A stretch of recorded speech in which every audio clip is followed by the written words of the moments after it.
Transformational change is a collection of paradoxes that are incredibly painful to lead through. And the first is, if you need to skill up people, you may not need transformation. If you need to deeply change mindsets, then you may be looking at not what people are doing, but how people are thinking about their work. So they were playing not to lose for so long, and we needed to pivot to a play to win mindset. That's about taking risk, it's about learning, it's about resilience and courage and getting in the arena.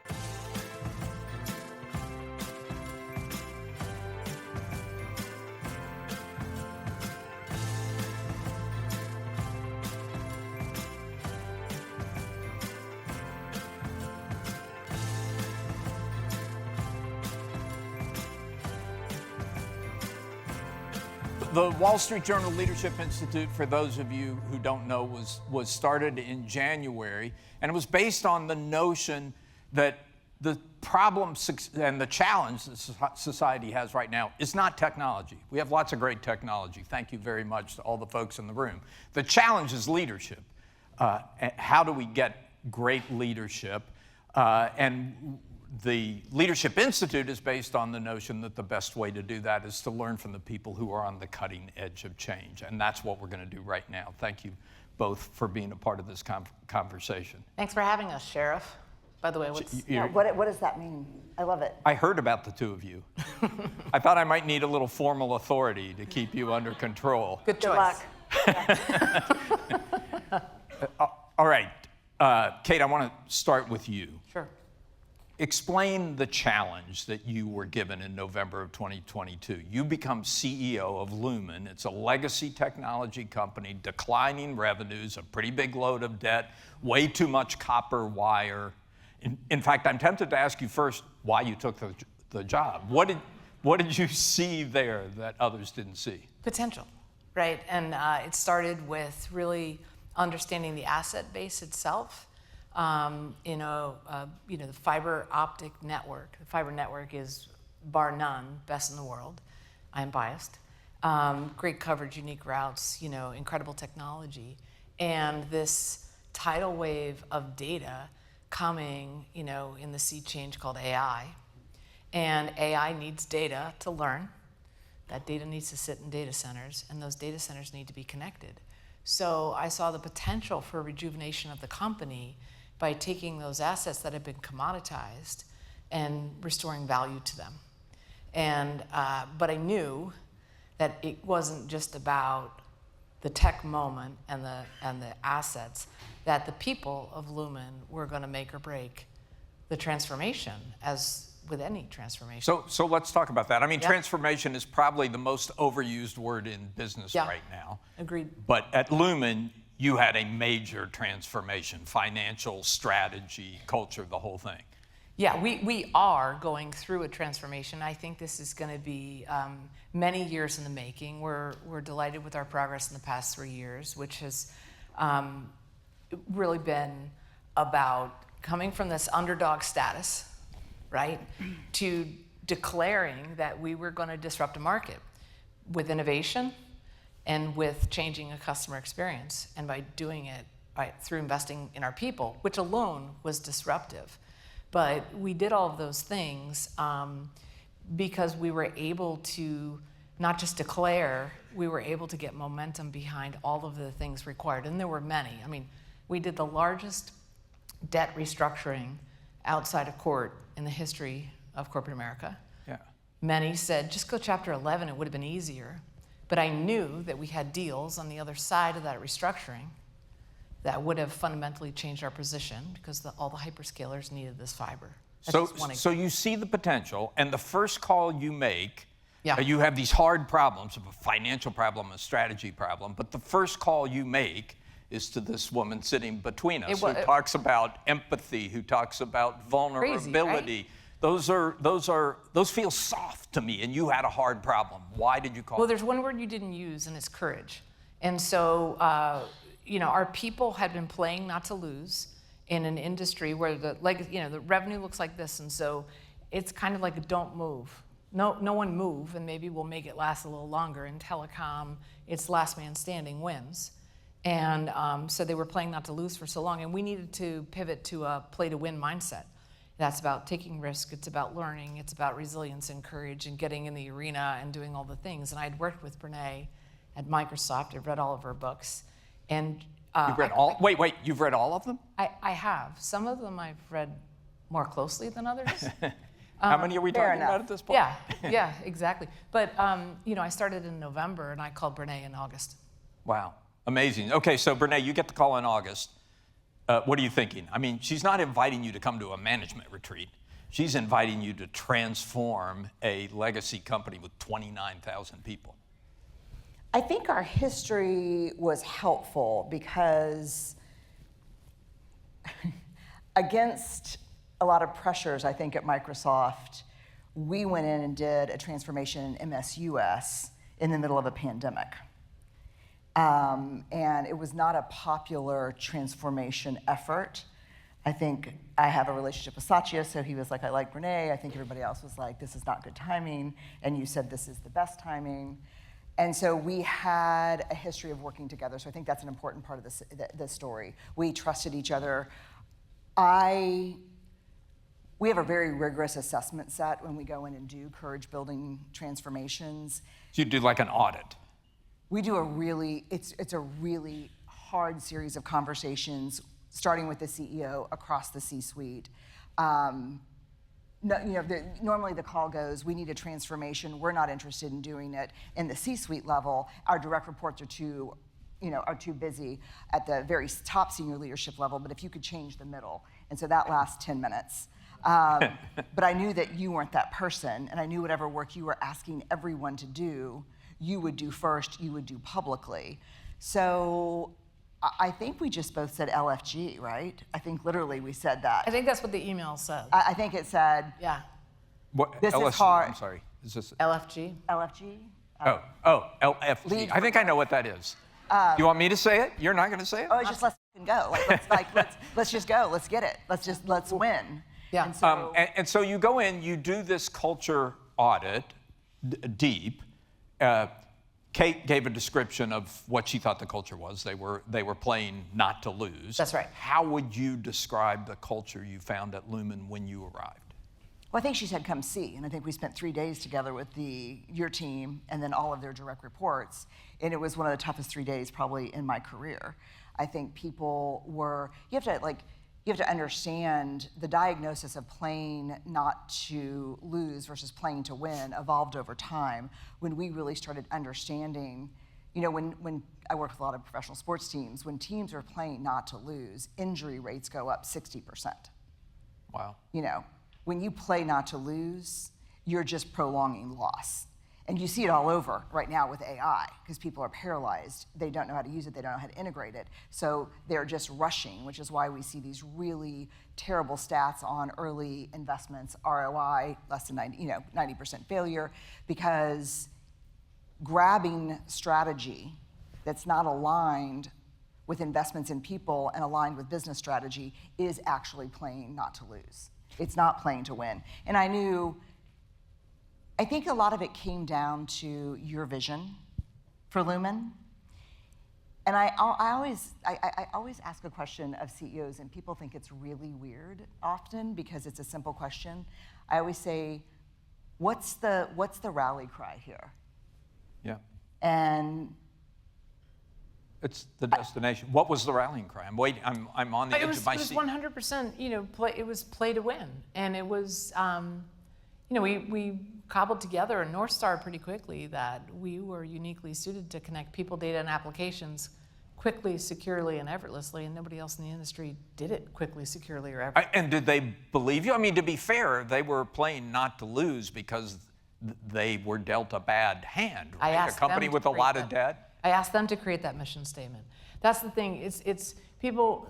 You asked me an important question, like why on earth would you take this challenge? Because I love the challenge of transformation. I love the science of change. I love everything about it, and I love leading large organizations through really complex changes. And sometimes you win, and sometimes you lose, and you just got to get your head around that because it doesn't always work out the way you want. And I know one thing for sure: the people are the unlock. 80% of a transformation story is about the people. It's not about any other process or technology. And I know that 80%. 80%. Which is why you called 80%. Brené. 80% is getting the culture right. That's right. And the 20%. You think that's generally true? I believe that deeply. How many CEOs operate that way? It's the way that I approach these things is very unpopular, and that's part of the problem. And at Microsoft, they were like, "Why don't you master the business instead of trying to change the culture?" And it's like, well, if I can change the culture, you're going to get better business results. And just we exceeded plan 4 years in a row by $1 billion, except for the last year, which we didn't exceed by $1 billion. We exceeded by $2 billion. So I believe in this method. So let me give you an example very specifically of the MSUS work. You're talking about soft skills, but we're talking about a sales organization. We're talking about building relationships, building trust, dealing with failure productively. And we have senior leaders coming on saying, wow, I tried that shit. Let me tell you how it went. I called a customer and I said, hey, how are you doing? And the first thing he said to me was, I don't have any money right now. The pandemic's killing me. And he said, I know that. I'm calling to check on you and Mary. I'm calling to check on how you're doing. I'm calling to check to see what support from us looks like right now. And he said, I actually do need some support for you. They figured it out. The minute the pandemic was over, that was the first call that they made. That's right. And when we get to Lumen and we're spending the first 3 days together in Phoenix, I'm going to share a hard moment, and this is what I'm looking for in a CEO in a transformation, because we can win, and we define winning in these transformations by success and performance metrics, because culture metrics take a long time. I mean, anything from stock price, it doesn't matter. We're looking at very specific performance metrics. So we're in this meeting, it's hard, people are wiped out, everyone is representing their old legacy company, there's no single Lumen jersey. You told me the rally cry was, and I use it today on the pickleball court, when we focus, we win. And you said, we got to lock in. And you shared something hard with your team, and they were kind of taken aback by it. And one guy stood up, tough guy, and said, I'm sorry that's happening to you. He was practicing what we were learning. He said, I'm sorry that shit's happening to you, Kate. And Kate went, please don't worry about it. And then I looked at Kate, and she said, I didn't do that right? And this is in front of her 200 top leaders. And I said, there's not a right or wrong. She's like, definitely not. And I said, I think you could be better. And she said, okay, I appreciate your concern. It feels awkward for me because we have other things to worry about, but I appreciate you sharing your concern with me. And you saw in that moment of these 3 days that leadership team shifted because they watched the C-suite leaders change. They watched, that's the vulnerability yeah, piece. they watched people care more about learning than being a knower. And I think that's you. I think you're stubborn. I want to come back to how you do this, but before we do that, where did that come from? I mean, I grew up in a world where the model was Jack Welch. I mean, he was the manager of the century, according to the cover of Fortune magazine, and he had he was not a man who believed in showing vulnerability. It was very much a top-down, a rank and yank, which you complain about, was part of that whole management philosophy. Where did you learn this form of leadership? I think it's a collection of experiences I've had throughout my career. I've had the good fortune of working for a bunch of different companies, and I've worked for great leaders and terrible leaders, and the ones that empower their people and worry about where they are from the human level just always made me feel more connected to the company. And I've also had the exact opposite experience. I'm like, okay, that's a great way that I don't want to lead. And you take those experiences together, and then you read the research. Look, I read psychology books for fun. I love the science of how people think and how it drives behavior and all of that. And I think that's why I love change, leadership, and transformation. And I said before, like, it's not a popular view. Wall Street didn't want to hear about our culture change either. It was not a hot thing to talk about on earnings calls. It was not. You don't get on an earnings call and say, I've got great news. We're teaching empathy, right? They say, are you kidding me? You got $21 billion of debt. How are you going to get out of this pickle?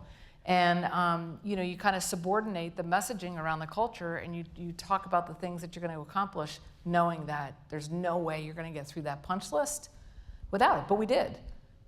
It takes time. It takes time. It's been this is my 3rd anniversary this week.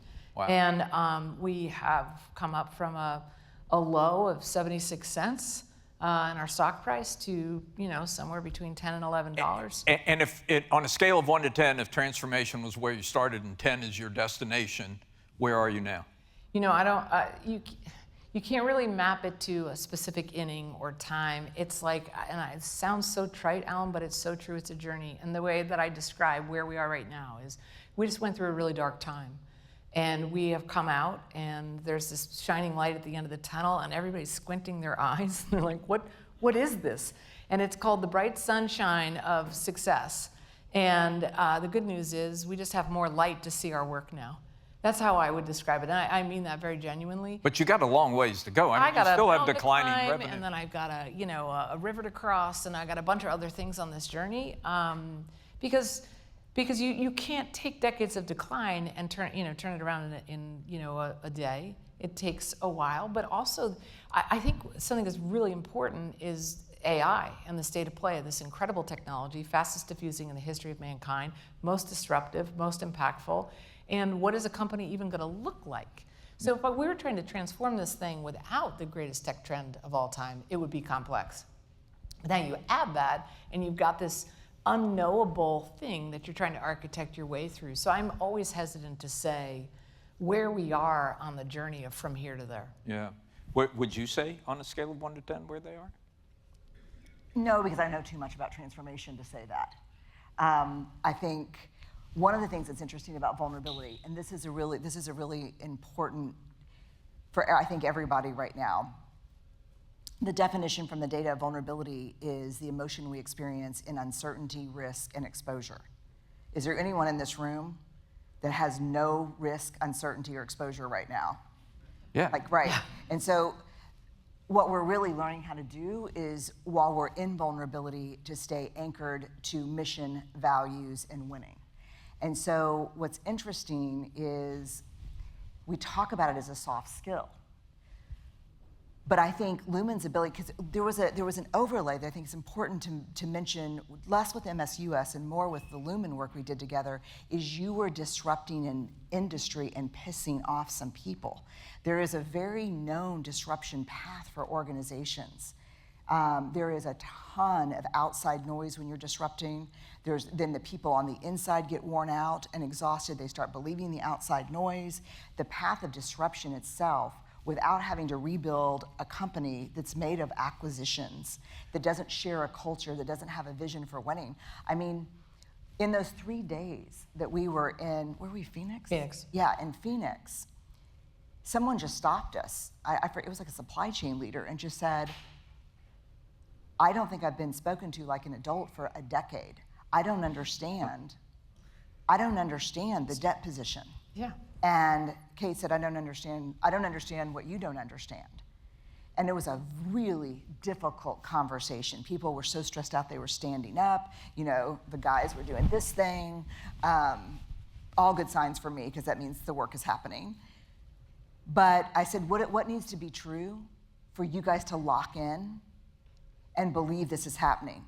And someone just shouted from a back table, be honest with us about everything. Then I said, the meeting today's over. You, Chris, the CFO, you have 6 hours.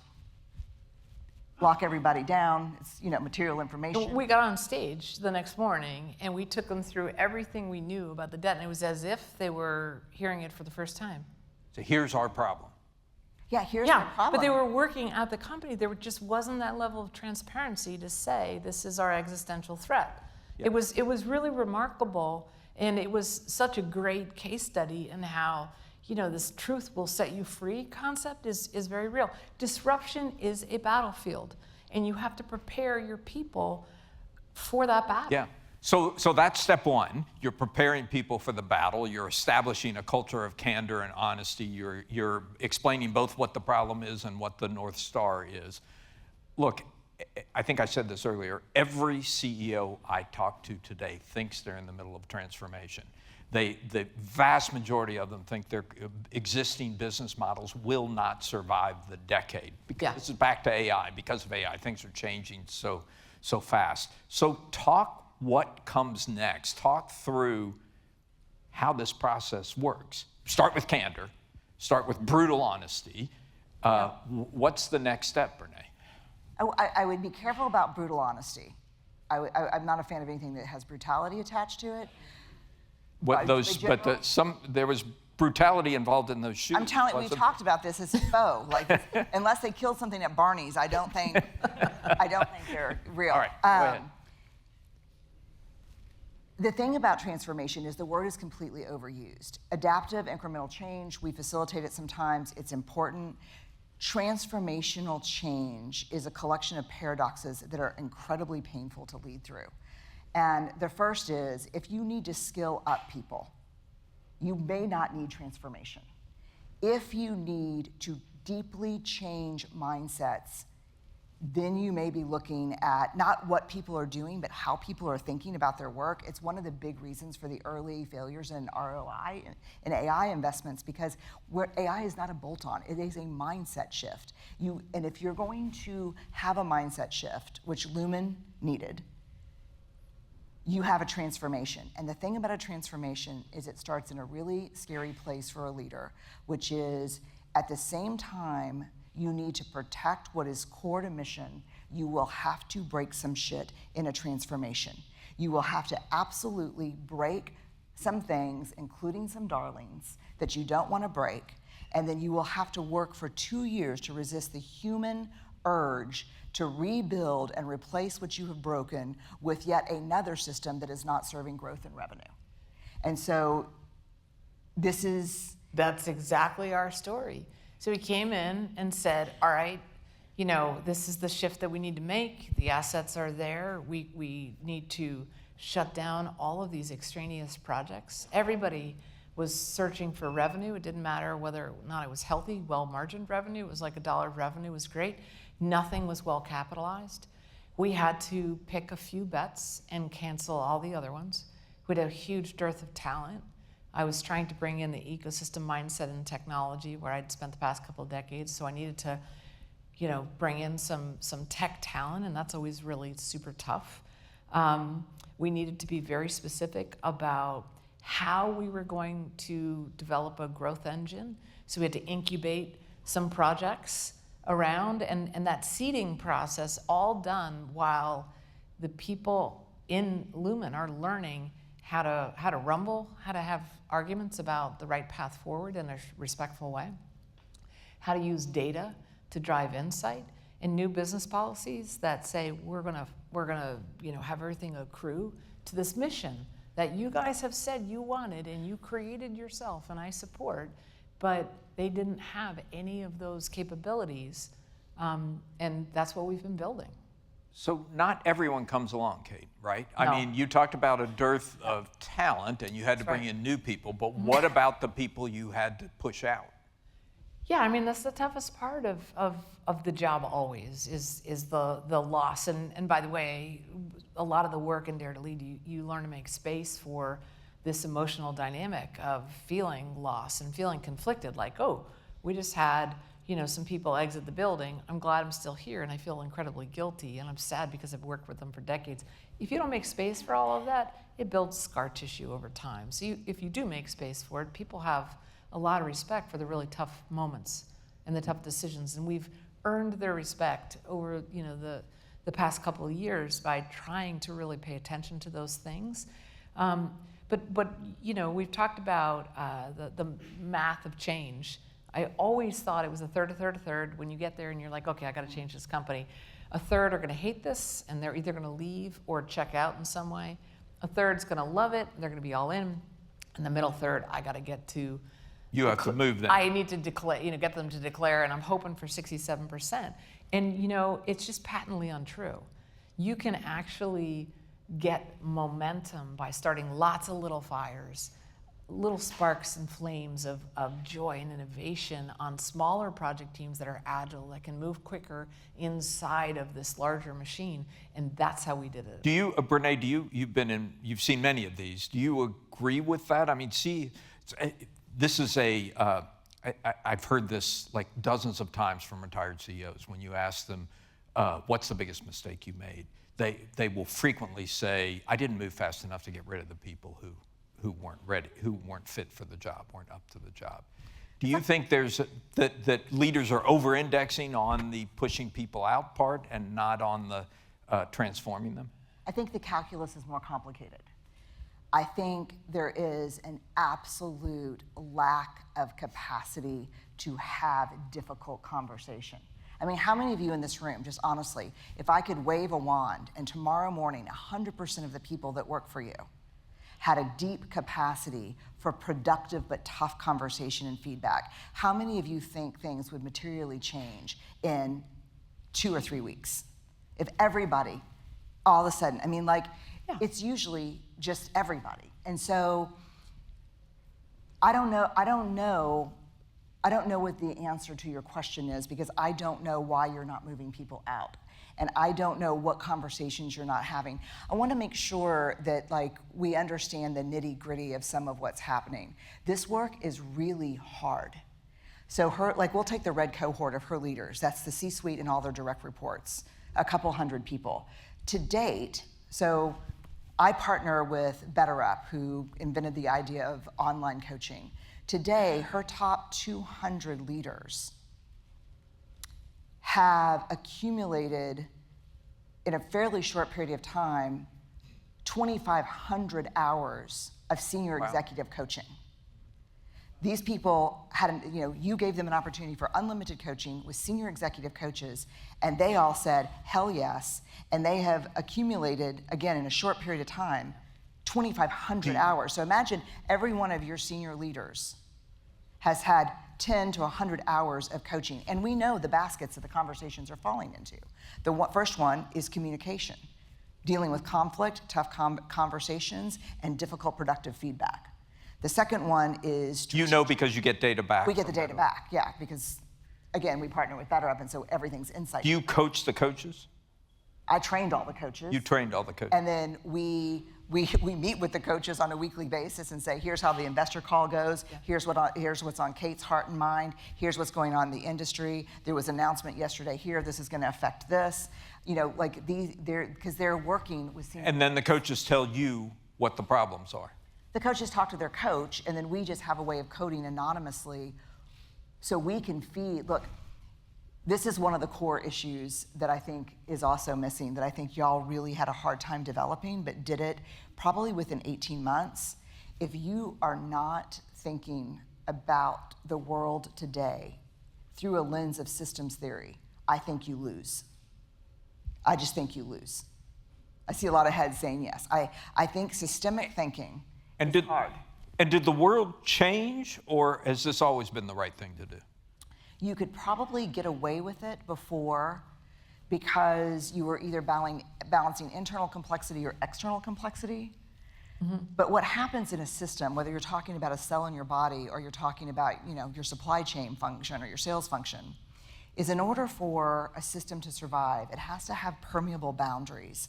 So it's got feedback coming in from different systems all the time. When we started with Lumen, every system had impermeable boundaries. No feedback was coming in and out, and that system very quickly, in systems theory, becomes a self-referencing system, meaning that system looks at itself and says, we good? Damn, we're great. It's those guys that stink. Yeah, it's their system and their shitty boundaries that's problematic. Yeah. So I think today, because of the complexity, both internally and externally, that if you're not thinking about the world in ecosystems and how those systems interact, I think you and I will have a conversation that'll last 15 minutes on the phone, and in that conversation, we will have touched 12 systems. 100%. I believe that the need has always been there. You can't run a transformation without doing, systems thinking, and That's just what I believe, and I believe it's getting harder to do it. Yeah, that's probably And it's really more better. intense and more complex. Because the pace of change is faster. Because of this change economy that we're all living in, right? Because I love that word, phrase, by the way, the it's my change new economy. favorite It's one. so good. It's every single day, every single minute, there's something new coming down the pike, and you have to build your systems to accommodate that. And it's really hard. You know, it's and when you come into a company where it's been failing, the functional leaders have this mess on their hands, and they want to have, they have functional expertise, and they want to create something brilliant and that's something highly productive and that works well. And they do all the work to transform the function, but if they don't do it in the context of the system, it fails. Right? So you can have the world's greatest CFO or the world's greatest CTO or the world's greatest fill in the blank anything functionally. If they are not systems thinkers and working together, you're dead in the water. I want to open it up in just a minute to questions, because I know there are a lot of people out in this audience who are trying to run their own transformations and would love to tap into what you're talking about. But I'm just curious, the two of you in this process ever disagree? Oh my God. Yeah. Well, give us some good examples. I'm always right. So there's that. It's important for me to let her believe that for a period of time. Well, she's paying the bill. I don't think I've been right yet, but No. you're very generous in letting me get there. No, I think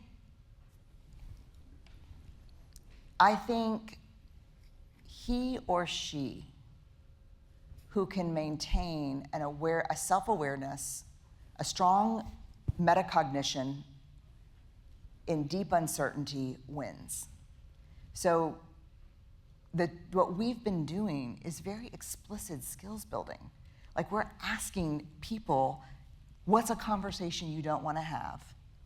What are you afraid you're going to hear? What are you afraid you're not going to get right? And then we use AI to turn that into role plays and make people have those conversations, so they are literally rewiring their nervous system to be able to tolerate uncertainty for longer periods of time. We do the same work if we're working with astronauts at NASA. We do the same work across industries. We're trying to help people understand that if your success depends on certainty, you lose. When you win, and I think why Lumen is winning right now, is because there was a critical shift of top leaders who understood that the value was no longer in being a knower, but being a learner. No longer was there value in having the right answers, but asking exquisite questions. And I think when that happened, things shifted. And it was also 1,000 town halls. How many town halls have you had? Yeah, at least. Was there an aha moment, Kate, when you said, "Oh, this is starting to work"? Oh, I can't think of like one moment. You just get signals constantly. And by the way, it's like it's this living organism where, oh, wait, hold on, we're shifting off. Oh, the data. And we collect signals in so many different ways. Get in the field. Yes, we do surveys, interact, do ride-alongs with the sales force, et cetera. You got to collect signals from all over the place. But when it's starting to work, when you see the courage happening, I have this positional power thing where you would think that I wouldn't get a lot of truth in Right. my People day. don't like to tell the CEO And the truth. when people look me straight in the eye and say, respectfully, I disagree, I know we're going to win. Wow. Yeah. Great. And that's unusual. And I'll just tell you another thing. Like, I remember texting you one time, and I said, "Hey, do you have a minute?" And it said, "How important is it?" And I said, 3.5 on 1 to 10. She said, "All right, under a house right now, laying fiber with an installer." And you can't forget that part. And then, later that night we talked, and you said they're really pissed off. There was no way that I was going to do this in a survey. So I flew, rode with the installers all day. We laid some fiber. I was like, What'd you It was wear? so fun. It was No, my I'm favorite day. really glad you said that, because one of the things about this conversation, Tim, you and I were talking about this earlier, one of the things about this conversation is we've been talking about the employees. We haven't talked about the customer. You know, Peter Drucker always said it's the customer, the customer, the customer. Yeah. What about the customer? So it's interesting that you say that, and I think that one of the things that's so disruptive about our strategy is it puts the customer in the center. So think telecom, utility, right? You get rents off of these assets for a zillion years. It's all regulated, and it's regulated by bodies who are trying to do the right thing for the citizens, but aren't necessarily thinking about the customer experience. And then you've got companies that aren't investing in a system to deliver a great experience. We are changing all of that. We are focusing on connecting people, data, and applications quickly, securely, effortlessly in the most complex technology marketplace of all time, where you've got data everywhere, people everywhere, apps everywhere, and CIOs are on the hook to deliver insight at the speed of thought in the most complex architectures we've ever known. And we're saying, okay, we want to give them the easy button for that. And that's very different than legacy telco, right? So the customer is at the heart of everything, and we have started innovating again. And when you're sitting with a customer, and I do a lot of customer calls. I grew up through the commercial side of the business, so I love being in front of the customer. And when I'll go in at any level, because I think you learn something from every person that you get a chance to hear from. And I'll ask questions and bounce ideas off of it and everything. It's like, why are you asking us this, Kate? And it's one of my first meetings. And I was like, because you're the customer. It's like, yeah, but telcos don't innovate. And I was like, oh, wow, I've really signed up for something. But we've changed that. Questions or comments? Yeah, right here, right back there. Thank you. And introduce yourself first, please. Oh, yes. I'm Tammy Soares. I work at NTT. First of all, I'm fangirling. Brené, I hope we get a wine country moment later. Like, I'm hoping it's the movie that you were in where you were in. Oh my God, that was just. I'm really hoping I wasn't in a movie. What was I the saw you. movie you were? No. Wine country? Amy Poehler just called and No. said, we want to run into someone, because it's a bunch of 50-year-old women in the wine country, and we want to run into someone that we're excited to see, and we pretty much hate everyone in Hollywood, and so you're another 50-year-old woman that we'd be excited to see. So I had to sit at a table and say the same thing 17 times. It was Amy Poehler, right? It was an Amy. But it was fun. And you got to invite your best friends. I did get to bring all my friends here. Yeah. So it was like a put your patch on and we ride at dawn. But that was not your question. No, it wasn't. It wasn't. So, Alan, you said at the beginning, a lot of the things that you're talking about, you even said at the beginning, are soft skills. And I'm being in tech a long time, and representing the people that we build technology for, I hear that a lot. So how do you kind of combat that? I mean, you're the CEO, so you don't have to combat it, but across your organization, how do you put that focus and help people understand it's not a soft skill? And I think especially being a woman, it comes across that way as well. Like, okay, you can be the woman in the room that's going to be soft. So how do you think about that in this world where I look across this room and there's anyway. So how do you think about that? By the way, can I just say it's no one? wine country, I can tell you. Can I just say one thing before you answer the question? Sure. Which is, I haven't known you two that long. They're You're not- tough women. Yeah, they're not soft at all. Yeah, these are two tough women. No, but I think your point is really valid, and whether it was at GE or Microsoft or Oracle and at Lumen, focusing on the people first. I learned to be a lot quieter about it. So there's that, because I got trained, that it wasn't gonna play well in some spaces. You can attach this work to performance. This isn't about culture, making lives better, being nice or kind or anything like that. We are building the most incredible technology company out of the ashes that were once, telco. And I think the most impactful thing is that when you invest in people and help them build skills that are not only relevant at work, but they're relevant throughout their lives. I mean, you're doing a performance review. Have you had that really tough conversation with a sibling or a friend or a spouse or whatever, where you're like, I wish I could just say this in a way that didn't make my face go hot and all those things? you're learning skills that are directly applicable to being successful in your life. That builds a following of people that say, okay, you've given me something. I'm going to make sure that the piece that I own in this story is going to go really, really well. And it doesn't take long.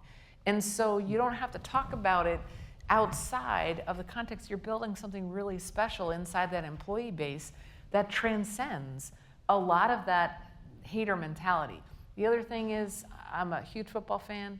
Geno Smith, quarterback for the Seahawks, you know, there you go. No, come on, let's talk about it. Let's do it. Let's do it right here, right Tough now. conversation. In Here 40 we go. winners She'll country. go. She's gonna no, go hard. we're gonna go.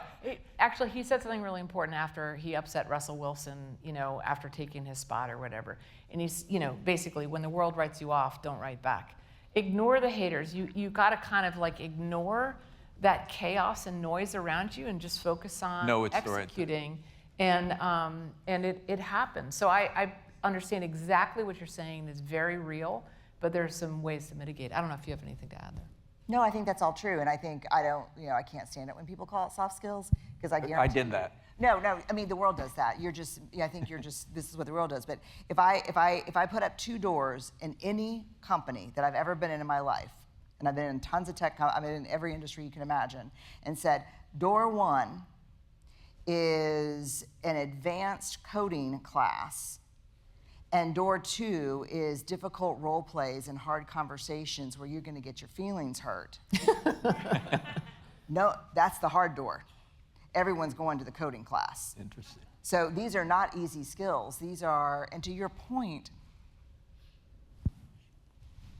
you can't, I just think as 2 women our age, I agree with. You're older.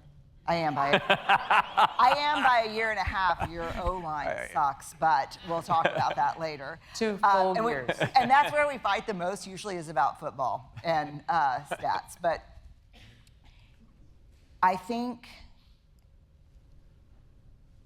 the thing that we have to get really good at is understanding the intersection of this work and performance. And to help people understand, we're going to measure this by performance. And let me give you a really good example.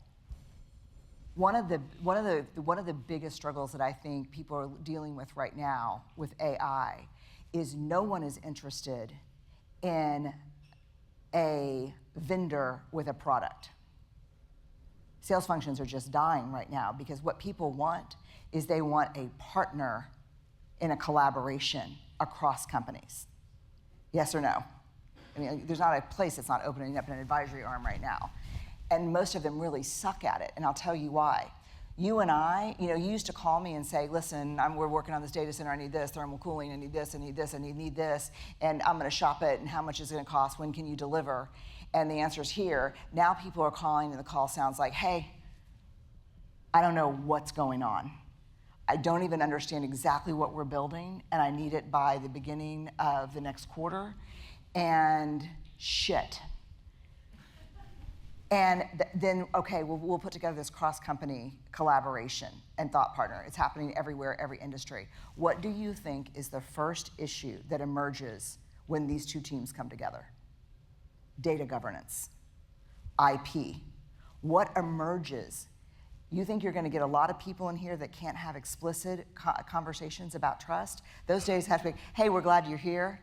We're excited about this deep collaboration. Let's get everything on the table right now about what's going to work and what's not going to work, about any IP that emerges from this conversation, and who's going to be in charge of data governance and privacy. We need to talk about that right up front. What works for you? Let me tell you what doesn't work for me and what does work for me.